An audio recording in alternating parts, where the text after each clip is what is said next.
Shalom Bapak Ibu, Saudara sekalian yang saya kasih dalam Tuhan Yesus. Puji syukur kita masih bisa bertemu dalam renungan Happy Sword Family pada pagi hari ini. Seperti biasa, mari kita berdoa terlebih dahulu. Tuhan terima kasih, Tuhan masih izinkan kami bertemu kembali dalam renungan pagi hari ini. Seperti biasa Tuhan Yesus, sebelum kami memulai segala sesuatu, kami mau datang padamu lebih dulu. Kami mau menyerahkan seluruh kehidupan kami lebih dulu Tuhan. Biar kiranya Tuhan firman-Mu yang akan kami dengar boleh menguatkan kami, menegur kami, merema di dalam kehidupan kami, sehingga kami boleh menjadi pelaku-pelaku firman-Mu sepanjang hari ini. Di dalam nama Tuhan Yesus kami berdoa dan mengucap syukur. Haleluya, amin. Judul renungan pagi hari ini adalah Titanic. Tentunya kita semua sudah mendengar tentang Titanic ini ya Bapak Ibu Saudara. Titanic ini adalah sebuah kapal penumpang Super Britania Raya yang tenggelam di Samudra Atlantik Utara pada tanggal 15 April 1912 setelah menabrak sebuah gunung es pada pelayaran perdananya dari Southampton, Inggris ke New York City. Tenggelamnya kapal ini mengakibatkan 1.514 penumpangnya meninggal. Begitu terkenalnya kisah tentang Titanic ini sampai difilmkan juga yang meraih penghargaan box office. Kapal Titanic ini dirancang senyaman dan semewah mungkin dengan dilengkapi gimnasium, kolam renang, perpustakaan, restoran, dan kabin yang mewah. Tapi kebalikan dari semua kemewahan tersebut, Titanic hanya menyiapkan sekoci yang mampu menampung sepertiga dari jumlah penumpang dan awak kapalnya saja. Pada masa itu Titanic adalah kapal yang paling modern dan mewah. Bahkan perancangnya Thomas Andrews berkata bahwa karena kapal ini didesain sangat canggih, bahkan Tuhan pun tidak dapat menenggelamkannya. Tapi apa kenyataannya? Titanic yang disombongkan itu tenggelam karena menabrak gunung es. Sampai sekarang, keluarga dari korban Titanic, baik mereka yang berhasil selamat maupun yang tidak, selalu memperingati tenggelamnya kapal Titanic tersebut. Di antara sekian banyak kisah yang terjadi di kapal Titanic tersebut, ada seorang pendeta yang bernama John Harper. Dikisahkan, John Harper menghabiskan saat-saat terakhir hidupnya di dalam kapal Titanic, berusaha menyelamatkan jiwa dan membawa sedikitnya satu orang kepada Kristus saat kecelakaan itu berubah menjadi sebuah tragedi. Sebelumnya, John Harper mengembalakan gereja-gereja di Glasgow dan London dan sedang dalam perjalanan ke Amerika untuk menerima tugas menggembalakan Moody Church di Chicago yang didirikan oleh penginjil terkenal Dwight L. Moody. Beberapa saat sebelum peristiwa itu terjadi, John Harper sedang di kamarnya dan membaca Alkitab setelah sebelumnya menidurkan putrinya yang berumur 6 tahun yang diajaknya. Saat Titanic menabrak gunung es, Harper menaikkan putrinya itu ke dalam sebuah sekoci, namun ia sendiri menolak untuk masuk. Meskipun ia adalah satu-satunya orang tua bagi putrinya saat itu. Ia meminta agar orang-orang yang ada di sekoci itu yang adalah wanita dan orang tua menolongnya menjaga putrinya, karena ia tahu ia tidak akan dapat berjumpa lagi dengan putrinya itu. Harper kemudian pergi ke tengah-tengah kerumunan penumpang dan memberitahu mereka tentang Yesus Kristus. Ketika satu orang menolak tawaran keselamatan, Harper menawari pelampung miliknya sendiri dan berkata, "Anda lebih membutuhkan ini daripada saya." Ketika kapal mulai tenggelam, Harper terdengar menangis sambil berteriak, "Wanita, anak-anak, dan mereka yang belum diselamatkan," maksudnya adalah belum menerima Yesus, "naik ke sekoci."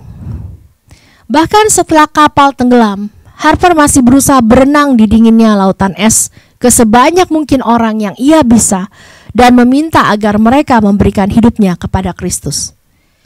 Salah satu korban yang selamat kemudian menceritakan bagaimana ia awalnya menolak berita keselamatan yang ditawarkan Harper, namun berubah pikiran semenit kemudian ketika Harper kembali berenang ke arahnya untuk mengatakan hal yang sama. "Percayalah kepada Tuhan Yesus dan engkau akan selamat." Pria ini kemudian diselamatkan oleh sebuah sekoci yang kembali dan membagikan kisahnya di sebuah gereja Ontario, memberitahu orang banyak, "Akulah orang terakhir yang menerima berita keselamatan dari John Harper." Kisah ini tidak hanya menceritakan tentang kepahlawanan John Harper sampai akhir hayatnya, tapi juga kehausan dan belas kasihan Harper akan keselamatan jiwa-jiwa. Sehingga tanpa memikirkan keselamatannya sendiri, Harper lebih memilih untuk mereka yang belum mengenal Yesus diselamatkan terlebih dahulu, agar mereka tidak terhilang dalam kekekalan. Bapak, Ibu, dan Saudara yang saya kasih dalam Tuhan Yesus, saat ini dunia sama seperti Titanic ini. Dunia ini mulai hancur karena kejahatannya. Sama seperti para penumpang di kapal Titanic yang tidak selamat, begitu juga dengan kehidupan manusia di dunia ini, yang tanpa mereka ketahui, sedang beramai-ramai menuju pada kematian kekal. 1 Yohanes 2:17 mengatakan, dan dunia ini sedang lenyap dengan keinginannya, tetapi orang yang melakukan kehendak Allah tetap hidup selama-lamanya. Seperti John Harper, adalah tugas kita untuk berusaha sebanyak mungkin menyelamatkan jiwa-jiwa, mulai dari lingkungan terkecil, keluarga kita sendiri, orang tua, kakak, adik, ataupun keluarga besar kita, juga teman-teman kita yang belum mengenal Tuhan. Sekaranglah waktunya bagi kita untuk bersaksi, menyaksikan kasih Tuhan pada mereka, pada jiwa-jiwa yang terhilang. Bukan dengan perkataan saja, tapi yang lebih penting dengan hidup kita. Hidup kita harus menjadi kesaksian bagi mereka. Jangan sampai kita menjadi batu sandungan bagi mereka. Sebelum kita menyaksikan tentang Kristus kepada orang-orang yang belum percaya, hidup kita harus diubahkan lebih dulu, dipulihkan, sehingga menjadi berkat bagi orang lain. 2 Korintus 3:3 mengatakan, karena telah ternyata bahwa kamu adalah surat Kristus yang ditulis oleh pelayanan kami, ditulis bukan dengan tinta, tetapi dengan roh dari Allah yang hidup, bukan pada loh-loh batu, melainkan pada loh-loh daging, yaitu di dalam hati manusia. Biarlah setiap firman yang kita baca, yang kita dengar, setiap ibadah mengubahkan hati kita, sehingga kita bisa menjadi surat yang terbuka, yang menyaksikan Kristus melalui diri kita, melalui kehidupan kita. Karena bagaimana orang lain dapat menerima Kristus sebagai Tuhan dan Juru Selamatnya jika hidup kita tidak memancarkan Kristus? Jika hidup kita malah lebih jahat daripada orang dunia? Tuhan Yesus sendiri mengatakan dalam Matius 5:6, demikianlah hendaknya terangmu bercahaya di depan semua orang, supaya mereka melihat perbuatanmu yang baik dan memuliakan Bapamu yang di surga. Jadi sebelum kita menyaksikan kasih Kristus kepada orang lain, hendaknya kita lebih dulu diubahkan menjadi terang. Sehingga tanpa banyak bicara pun, orang yang melihat terang yang ada di dalam kita, melalui kepribadian kita yang berbeda, yang memiliki kepribadian Kristus dalam diri kita, juga melalui cara hidup kita, sehingga mereka memuliakan Tuhan dan mau menerimanya menjadi Tuhan dan Juru Selamat mereka.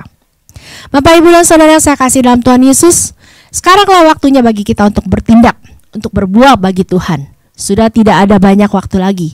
Keselamatan sudah tidak dapat ditunda-tunda lagi. Sama seperti John Harper, di tengah-tengah kekacauan yang terjadi, di tengah-tengah kepanikan, di tengah-tengah orang-orang yang sibuk menyelamatkan diri, dia malah mendahulukan orang lain. Dia mencari wanita dan anak-anak agar mereka boleh diselamatkan. Dia mencari dan menawarkan keselamatan. Bahkan lautan yang sedingin es tidak menjadi halangan baginya. Dengan sisa-sisa tenaga yang ada, dia terus dan terus menawarkan keselamatan pada mereka yang berjuang, mencoba bertahan di tengah-tengah lautan, sampai akhirnya ada satu orang yang menerima keselamatan itu. Lukas 15 ayat 7 mengatakan, aku berkata kepadamu, demikian juga akan ada sukacita di surga, karena satu orang berdosa yang bertobat, lebih daripada sukacita karena 99 orang benar yang tidak memerlukan pertobatan. Saat ini sudah waktunya kita berbuah, memberitakan Injil bagi jiwa-jiwa yang belum mengenal Tuhan. Kita harus memiliki belas kasihan terhadap jiwa-jiwa tersebut. Yudas 1 ayat 22 dan 23 mengatakan, tunjukkanlah belas kasihan kepada mereka yang ragu-ragu. Selamatkanlah mereka dengan jalan merampas mereka dari api. Tetapi tunjukkanlah belas kasihan yang disertai ketakutan kepada orang-orang lain juga. Dan bencilah pakaian mereka yang dicemarkan oleh keinginan-keinginan dosa. Mari kita bersatu dalam doa. Tuhan, kami mengucap syukur untuk keselamatan yang Tuhan berikan kepada kami. Biarlah kiranya Tuhan saat ini kami tidak mau memendam keselamatan kami sendiri. Ajar kami Tuhan untuk kami berbuah bagi Engkau. Ajar kami untuk kami menjadi surat yang terbuka bagi Engkau. Ajar kami menjadi terang dan garam-Mu Tuhan dalam dunia ini. Sehingga pada saat kami datang kepada orang-orang yang belum mengenal Engkau. Kami boleh Tuhan melalui sikap hidup kami, cara hidup kami Tuhan, kami memperkenalkan tentang Engkau Tuhan, sehingga mereka juga boleh menerima Engkau sebagai Tuhan dan Juru Selamat. Terutama untuk orang-orang terdekat kami Tuhan, keluarga kami yang mungkin masih belum mengenal Engkau, saudara-saudara kami maupun sahabat-sahabat kami, dimanapun kami berada Tuhan, biar kiranya Tuhan Yesus kami boleh selalu membawa terang Kristus di dalam kehidupan kami. Terima kasih Tuhan, di dalam nama Tuhan Yesus kami berdoa dan mengucap syukur. Amin. 2 Petrus 3 ayat 9, Tuhan tidak lalai menepati janjinya, sekalipun ada orang yang menganggapnya sebagai kelalaian.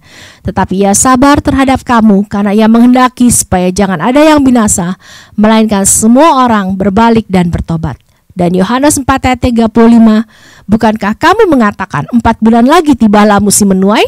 Tetapi aku berkata kepadamu, lihatlah sekelilingmu, dan pandanglah ladang-ladang yang sudah menguning dan matang untuk dituai. Mari saudara, jangan tunda lagi. Sekaranglah saatnya untuk hidup yang berbuah bagi Tuhan dan memenangkan banyak jiwa untuk kemuliaan-Nya. Amin. Sampai berjumpa dalam renungan berikutnya.